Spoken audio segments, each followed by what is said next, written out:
The radio transmission came in broken and desperate at 8:47 hours.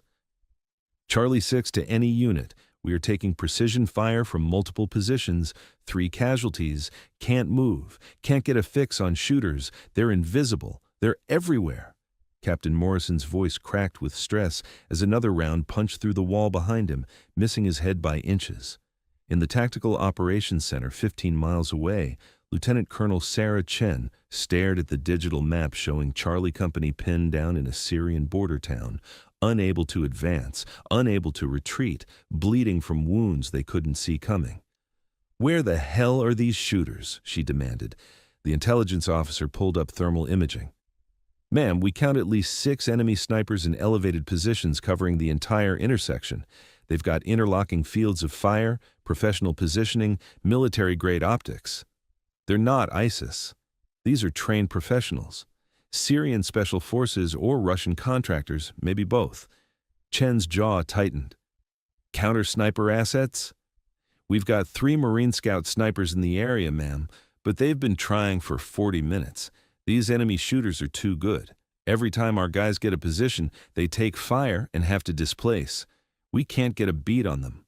Another transmission. "Charlie 6. Another man down, leg shot, bleeding bad. We need these snipers eliminated now or we're all dead." Chen looked at the only other person in the room who hadn't spoken yet. Staff Sergeant Brooklyn Howard sat calmly at a corner workstation, studying the tactical feed with the focused intensity of someone reading a map before a pleasant hike. 26 years old, 5'6", compact athletic build, dark hair pulled back in a tight regulation bun, brown eyes that missed nothing, no expression showing the thoughts running behind them. She'd been attached to the TOC as an observer from Special Operations, her actual unit and background classified so heavily that even Chen only knew she was some kind of sniper with a very interesting resume. "Howard," Chen said, "you've been watching. What do you think?" Brooklyn stood, walked to the tactical display, studied it for exactly 8 seconds, then turned to face the colonel. "Ma'am, those enemy snipers are good, well-trained, disciplined, professional. They're using a textbook multi-sniper overwatch pattern, probably trained by Russians, definitely not amateurs." She paused. "But they're not unstoppable. They're just used to fighting people who don't know how to hunt snipers." Chen leaned forward. "Can you stop them?" Brooklyn's expression didn't change. "Yes, ma'am. All 6. Give me 18 minutes. The room went silent. Finally, Chen spoke. 18 minutes? "Staff Sergeant, 3 Marine Scout snipers have been trying for almost an hour. With respect, ma'am, I'm not a Marine Scout sniper." Brooklyn was already moving toward the door. "I need immediate helo transport to Grid November 7-4, rifle and optics from the armory, and direct comms to Charlie 6 so I can coordinate. Clock starts when I'm on the ground." Chen made a decision. "Go. Show me what unstoppable really looks like. Drop a comment and subscribe, because what Staff Sergeant Brooklyn Howard did in the next 18 minutes would become required study at every sniper school in the U.S. military." Staff Sergeant Brooklyn Howard was 26 years old, U.S. Army Special Operations, trained at the Special Operations Target Interdiction Course, SOTIC, the most advanced sniper training program in the American military. 5'6", 135 pounds of precisely conditioned muscle, dark brown hair, brown eyes that could track a target at 1,200 meters through mirage and wind.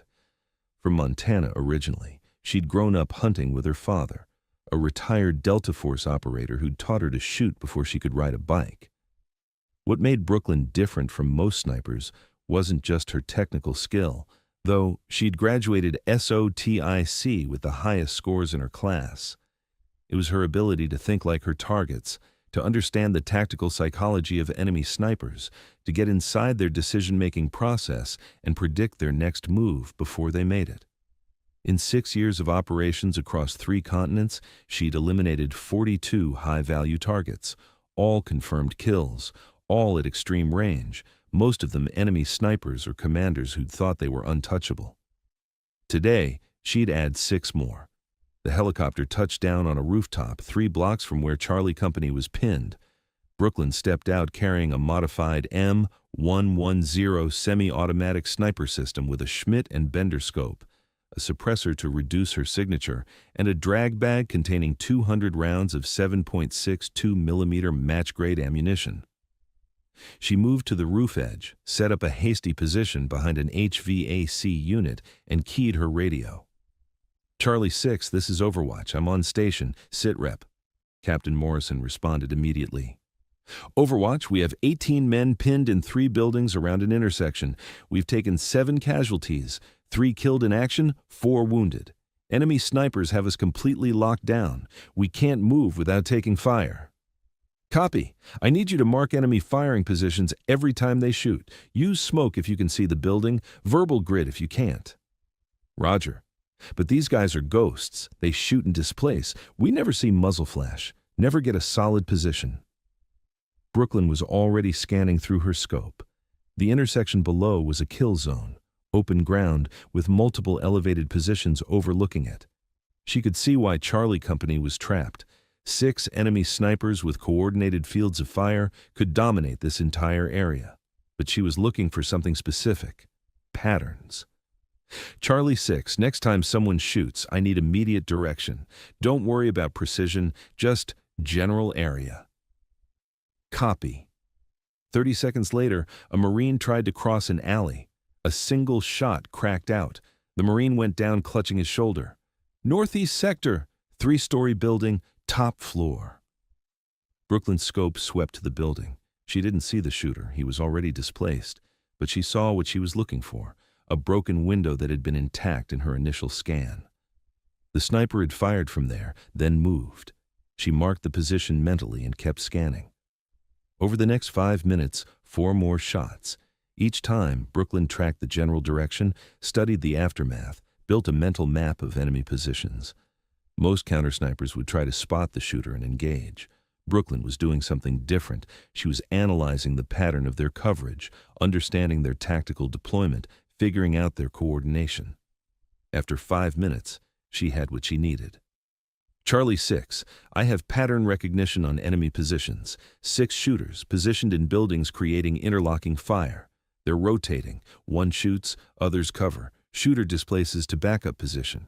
Professional tactics, probably Russian trained. Can you engage them?" "Affirmative. I need you to do something for me. In exactly 60 seconds, I need someone to attempt crossing that intersection from Building 2 to Building 3. Just an attempt. Get visible, then get back to cover fast." "You want us to draw fire?" "I want them to reveal themselves. 1 minute." Brooklyn moved to a different position on her rooftop, set up behind a concrete ledge, ranged the distances to 6 buildings she'd identified as probable enemy positions: 680 meters to the northeast building, 720 to the northwest, 640 to the east, 710 to the southeast, 695 to the south, 750 to the west. 60 seconds passed. A Marine burst from Building 2, sprinting toward Building 3. Immediately, 2 shots cracked out, one from the northeast, one from the southeast. The Marine dove for cover, unharmed. Brooklyn's scope was already on the northeast building, 3rd floor, window partially obscured by curtain. She saw the faint outline of movement, someone repositioning after firing. She didn't fire, not yet. She shifted to the southeast building, 2nd floor, window with broken glass. There, movement behind an interior wall, visible only as a shadow. She didn't fire at that one either. Instead, she keyed her radio. "Charlie 6, I have visual on 2 enemy positions. Do not move yet. I need to confirm all 6 before I engage." "Overwatch, we don't have time for—" "Trust me." 3 more minutes. Brooklyn understood something most people didn't. Engaging one sniper would alert the others. She needed to identify all 6 positions before she started shooting, then eliminate them in rapid sequence before they could react and reposition. She studied the tactical situation. 6 enemy snipers, coordinated coverage, professional discipline. They were confident no one could touch them. That confidence was about to be fatal. She initiated the next phase. "Charlie 6, I need suppressive fire on the northeast building, 3rd floor. Spray the windows. Make them think you're trying to hit them. Don't actually expose yourselves. Just shoot from covered positions. Copy. Engaging now. Rifle fire erupted from Charlie Company's positions, rounds sparking off the northeast building. The enemy sniper there would be taking cover, focused on the incoming fire, which meant he wouldn't see Brooklyn. Her scope settled on the third-floor window. She could see the shape behind the wall now, someone crouching, waiting for the suppressive fire to stop. She fired. The suppressed M110 cracked quietly. Through her scope, she saw the impact. Center mass. The enemy sniper jerked and fell. 1 down, 5 to go. The other enemy snipers didn't know yet. The suppressed shot, the ongoing noise of Charlie Company's fire, the fact that their comrade was inside a building, they couldn't know he was dead. Brooklyn was already transitioning to her next target. Southeast building, 2nd floor. That sniper would be watching the Marines, looking for someone to expose themselves. She ranged the distance, 710 meters, and settled her crosshairs on the dark window. She waited. Patience was the sniper's greatest weapon. 15 seconds passed. Then she saw it, slight movement as the enemy sniper shifted position, adjusting his aim. She fired. The round crossed 710 meters in less than a second and punched through the window. The shadowy figure collapsed. 2 down, 4 to go. Clock running, 7 minutes elapsed. Now it got harder. The remaining 4 snipers would start to notice their teammates weren't responding on radio. They'd get cautious, suspicious. Brooklyn needed to work faster. Charlie 6, smoke the intersection. Every grenade you've got. Copy. Smoke grenades deployed, white clouds billowing across the open ground. The intersection disappeared into thick fog. The enemy snipers would be trying to see through it, watching for Marines attempting to move under cover of smoke. Brooklyn used the distraction. She moved to the opposite side of her rooftop, set up a new position with a different angle. From here, she had clean sight lines to 3 of the remaining 4 enemy positions. Northwest building, 720 meters. She'd seen muzzle flash from there earlier. Top floor, corner room. Her scope swept the windows. There, curtain moving. Someone inside checking the smoke situation. She fired. The round penetrated the curtain. Behind it, someone fell. 3 down, 3 to go. 10 minutes elapsed. The enemy snipers knew something was wrong now. Their teammates weren't answering radio calls. The tactical situation was changing. Brooklyn saw the next one make a mistake. East building, 640 meters. A figure appeared in a window for just a moment, probably trying to reposition to a different room. Brooklyn was ready. She fired the moment she saw movement. The figure dropped. 4 down, 2 to go. 12 minutes elapsed. The remaining 2 enemy snipers were professional enough to realize they were being hunted. Brooklyn saw them executing textbook counter-sniper procedures, staying away from windows, using interior rooms, trying to break line of sight. But they made a tactical error. They tried to exfiltrate. South building, 695 meters. Brooklyn saw a figure moving rapidly through a hallway, visible through connected windows, someone trying to reach a stairwell to escape. She tracked the movement, led the target, and fired. The figure stumbled and fell in the hallway. 5 down, 1 to go. 14 minutes elapsed. The last sniper was the smartest.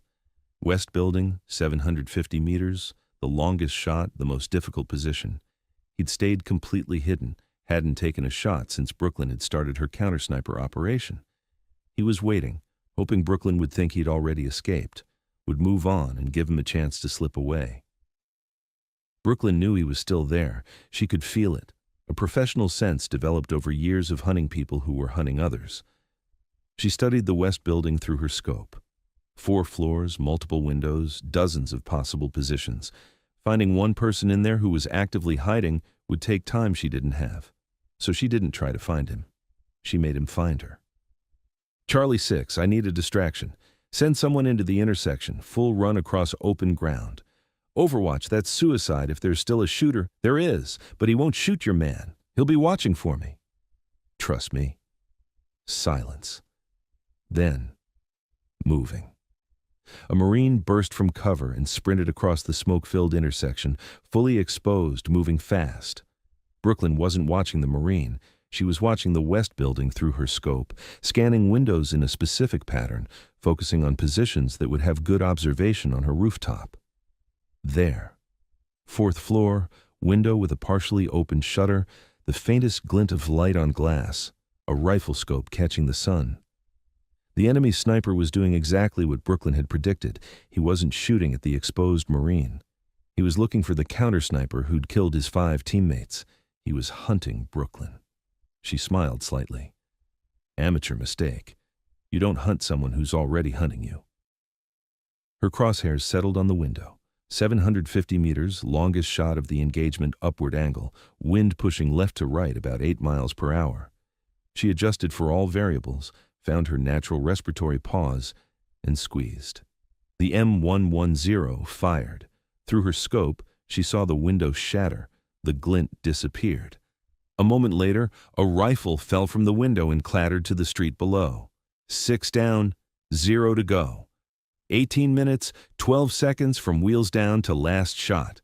Brooklyn keyed her radio.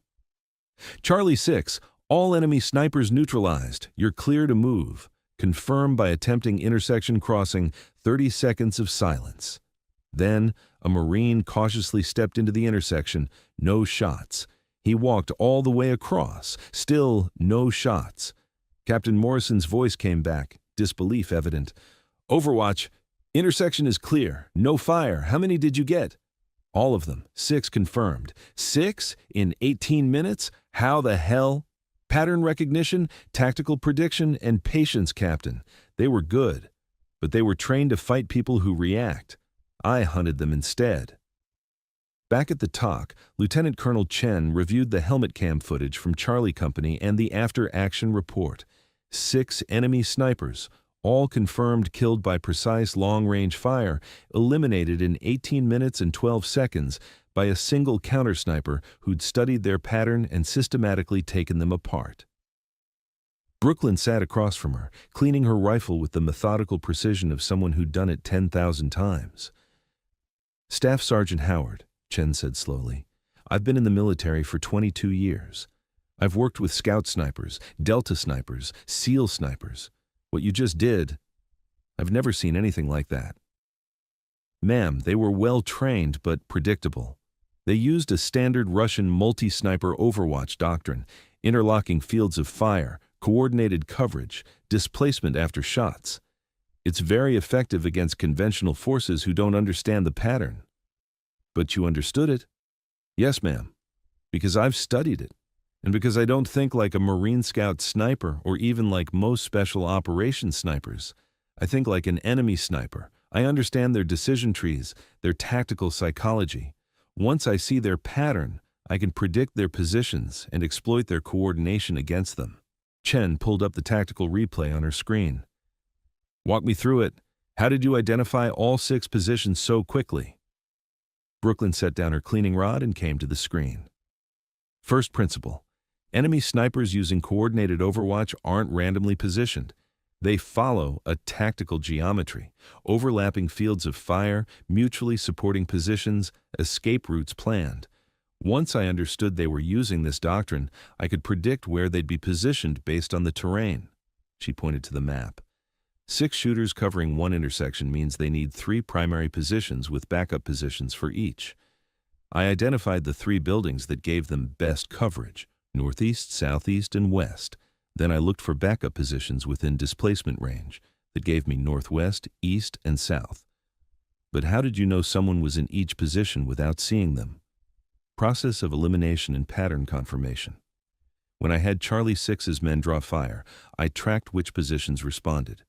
2 shots meant 2 primary positions activated. The others stayed quiet. Proper discipline. But their silence confirmed they existed, because if there were only 2 snipers, they'd both have fired to maximize suppression. Chen studied the timeline. You killed the first one under suppressive fire. They never knew he was hit. Correct. I needed to eliminate at least 2 before they realized they were being counter-sniped. Once I got the first 2, the others went into defensive mode, which made them predictable. They'd either try to reposition or exfiltrate. I covered both options. The last one was waiting for you. Yes, ma'am. He was the smartest. He understood someone was hunting them and tried to reverse the hunt. But he made a tactical error. He prioritized finding me over maintaining position security. When I gave him a target he thought would draw me out, He couldn't resist trying to spot me. That's when he exposed his position. Chen sat back. 18 minutes, 6 enemy snipers who'd been pinning down an entire company. And you made it look easy. It wasn't easy, ma'am. It was pattern recognition, tactical prediction, and execution. The same process I'd use for any counter-sniper operation. How many times have you done this? Operations like this, I mean. Brooklyn was quiet for a moment. This was my 7th multi-target counter-sniper mission. Previous record was 4 targets in 23 minutes in Afghanistan. Today's 6 in 18 is a personal best. Chen pulled up Brooklyn's classified file, the parts she was cleared to see. Your SOTIC instructors wrote that you have an almost supernatural ability to predict enemy sniper behavior and positioning. Your Delta Force evaluators said you think like the enemy better than anyone they've ever seen. Your last unit commander wrote that you're the most effective counter-sniper asset in the U.S. military. Brooklyn shrugged slightly. I just understand how snipers think, ma'am. Most people don't realize that snipers are very predictable. We're trained to follow specific tactical doctrines, to position ourselves according to specific principles. Once you understand those principles, you can predict behavior. You say, we're trained, like you're one of them. I am one of them, ma'am. I'm a sniper. I just happen to specialize in hunting other snipers. I understand them because I am them. I just think one step further ahead. 3 days later, Brooklyn stood in front of 30 U.S. military snipers at a special operations compound, giving a briefing on counter-sniper tactics. The room was filled with Marine Scout snipers, Army snipers, some Rangers, even a couple of SEALs, all experienced shooters, all here to learn from the woman who'd eliminated 6 enemy snipers in 18 minutes. Counter-sniper operations are fundamentally different from standard sniper missions, she began. When you're hunting regular targets, infantry, commanders, technical operators, you're hunting people who don't know you're there and aren't specifically looking for you. But when you're hunting snipers, you're hunting people who are trained exactly the way you're trained, who understand the same tactical principles you do, and who are actively looking for counter-sniper threats. She clicked to the first slide showing the Syrian intersection. 3 days ago, I engaged 6 enemy snipers who'd been trained by Russian military advisors. They were using a textbook multi-sniper overwatch doctrine that's very effective against conventional forces. Charlie Company had been pinned down for almost an hour, and 3 Marine Scout snipers hadn't been able to get a solid counter-sniper solution. One of the Marines raised his hand. Ma'am, no disrespect, but how did you succeed where 3 experienced Scout snipers couldn't? Good question. The answer is, I used a different methodology. Most counter-sniper operations focus on detection, using optics, thermals, acoustic sensors to spot enemy snipers, then engaging once detected. That works against amateur shooters or lone snipers. But against a coordinated multi-sniper team, detection-based methodology fails because by the time you detect one sniper and engage, the others have detected you and you're taking fire from multiple directions. She clicked to the next slide showing a tactical diagram. My methodology is prediction-based. Instead of trying to spot enemy snipers, I analyze the terrain and the tactical situation to predict where they must be positioned if they're using professional doctrine. I look for the pattern of their coverage. Which areas are they controlling? Which angles are they covering? What fields of fire are they establishing? Once I understand their pattern, I can predict their positions with high accuracy even without seeing them. Another student asked, but how do you know they're using professional doctrine? What if they're just randomly positioned? Then they're not a real threat, Brooklyn answered. Random positioning might get lucky with a few shots, but it can't maintain sustained coverage of a target area. If a sniper team is effectively controlling terrain for an extended period, they're using doctrine, which means they're predictable. She walked through the Syrian operation step by step, explaining how she'd identified the 6 positions through pattern analysis, how she'd confirmed them through controlled provocation, how she'd eliminated them in sequence using psychological prediction about how they'd react. The key insight, she said, is that snipers are trained to think tactically, to make optimal decisions based on battlefield geometry and threat assessment. That training makes us effective, but it also makes us predictable if someone understands the same doctrine and thinks one level deeper. A SEAL sniper raised his hand. "Ma'am, you mentioned you think like an enemy sniper. Can you explain what that means practically?" Brooklyn nodded. "When I'm on a counter-sniper mission, I don't think about where I would shoot from. I think about where my enemy would shoot from based on their training, their culture, their typical tactical preferences. Russian-trained snipers tend to favor elevated positions with good escape routes. They're trained to displace after every shot. Middle Eastern snipers often prefer positions close to their exit routes because they're usually operating in hostile urban terrain where they need quick exfiltration.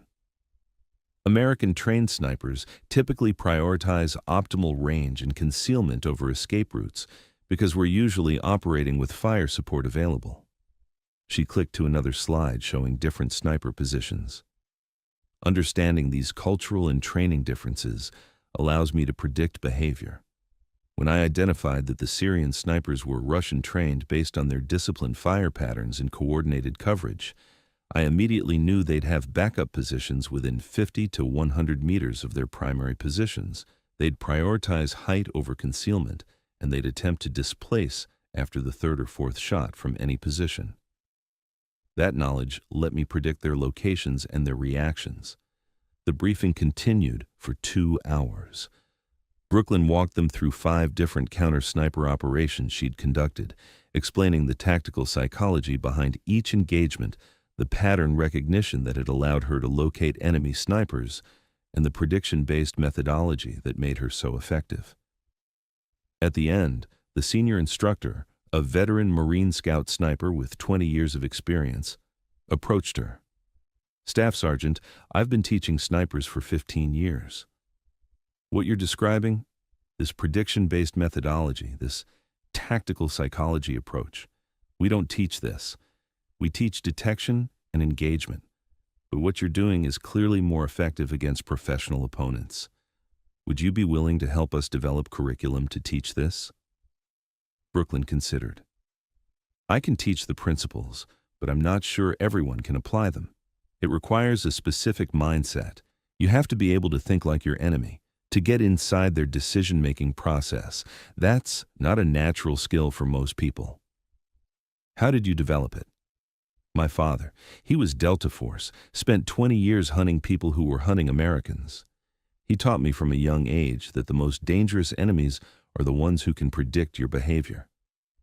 He trained me to always think 2 steps ahead, to understand not just what I would do, but what my enemy would expect me to do and how to exploit that expectation." The instructor nodded slowly. "That's not standard military training. That's something deeper, almost like a chess grandmaster thinking multiple moves ahead." "That's exactly what it is," Brooklyn agreed. "Chess with rifles, where the pieces are real people and the consequences are real deaths. You have to understand the rules your opponent is following, predict their next 3 moves, and position yourself to exploit the move they don't see coming." 6 months later, Brooklyn was back in the field, this time in Eastern Europe. Russian forces were operating in a contested zone, and their sniper teams were causing significant casualties among NATO forces. Intelligence had identified a particular Russian sniper team that had killed 15 NATO soldiers over the past 2 weeks, a highly skilled group that was becoming a strategic problem. Brooklyn was assigned to find them and eliminate them. She spent 3 days studying their pattern. They operated in pairs, used a rotation system where they'd strike from one area for 2 days, then move to a completely different sector. They favored industrial areas with complex sight lines. They were patient, disciplined, and extremely effective. On the 4th day, Brooklyn predicted where they'd strike next based on the pattern of their previous hits and the tactical geometry of remaining high-value areas. She positioned herself on a rooftop overlooking the predicted zone 12 hours before their expected strike window. At 0640 hours, she spotted them, 2 figures moving into an abandoned factory building 800 meters away. They were being careful, using proper tactical movement, checking for counter-surveillance. but they weren't checking for someone who'd predicted their location 12 hours earlier and had been waiting in position since before dawn. Brooklyn watched them set up their hide, watched them settle in, watched them scan for targets in the NATO-controlled area below. Then she eliminated both of them with 2 shots, 8 seconds apart, before they ever saw her. The operation was so clean, so perfectly executed, that NATO forces didn't even know there had been a counter-sniper mission until Brooklyn filed her after-action report. The Russian sniper team that had killed 15 NATO soldiers was gone, eliminated by a single counter-sniper who'd understood their pattern well enough to be waiting for them before they even arrived. Years later, after Brooklyn had retired from active service and was working as a senior instructor at SOTIC, students would study the Syrian operation, 6 enemy snipers eliminated in 18 minutes, as a textbook example of prediction-based counter-sniper methodology. But Brooklyn would always tell them the same thing. That operation wasn't about being the best shooter or having the best equipment. It was about understanding my enemy better than they understood themselves. The 6 snipers I killed that day were well-trained professionals. They made very few tactical errors, but they made one critical mistake. They assumed no one could think faster than them, predict their positions better than they could hide them, and execute a counter-sniper operation before they could react. She'd pause, making sure every student was listening. They weren't unstoppable. They were just used to fighting people who didn't know how to hunt snipers. The moment they faced someone who understood their doctrine and thought one step ahead of them, their professional training became a liability instead of an asset. They were predictable, and in sniper warfare, predictable is fatal. That was the lesson that mattered. Not the 18 minutes, not the 6 confirmed kills, not the tactical geometry or the pattern recognition. The lesson was that the most dangerous person on the battlefield isn't necessarily the best shooter or the most experienced warrior. Sometimes the most dangerous person is the one who understands you better than you understand yourself, who can predict your next move before you make it, and who's already positioned to exploit the decision you don't even know you're about to make. That's what Brooklyn Howard understood better than almost anyone in the military. That's what made her unstoppable against people who thought they were unstoppable. Because she knew a secret most people never learn. Everyone is predictable if you understand the rules they're following. And once you can predict someone, you can hunt them. The Syrian operation became legend, not because of the speed or the body count, but because Brooklyn had demonstrated something most military tacticians thought impossible, that a single operator with the right mindset could dismantle an entire enemy sniper network before they even knew they were being hunted. Command had called those 6 snipers unstoppable. Intelligence had marked them as high-value targets that would require a full platoon operation to neutralize. 3 experienced Marine Scout snipers had spent an hour trying and failing to get a solution. Brooklyn had studied them for 7 minutes, predicted their positions in 3, and eliminated all 6 in 18. The after-action report was classified and distributed to every Special Operations Sniper unit in the U.S. military. The tactics she'd used, pattern recognition over detection, prediction over reaction, psychological analysis over technical superiority, became foundational principles in advanced counter-sniper training. Her methodology was taught at SOTIC, at Marine Scout Sniper School, at SEAL Sniper courses, even to Allied military forces. But Brooklyn herself remained largely unknown outside classified circles. No medals were publicly awarded. No press releases announced her achievement. She preferred it that way. The quiet professional who'd proven that intelligence and patience could overcome any enemy, no matter how skilled, no matter how coordinated, no matter how unstoppable everyone said they were. Because in the end, the deadliest weapon wasn't the rifle or the scope or even years of training. It was the ability to think one step ahead of someone who thought they were already thinking ahead of you. Thank you for watching. Subscribe to hear more powerful stories of brave women in uniform.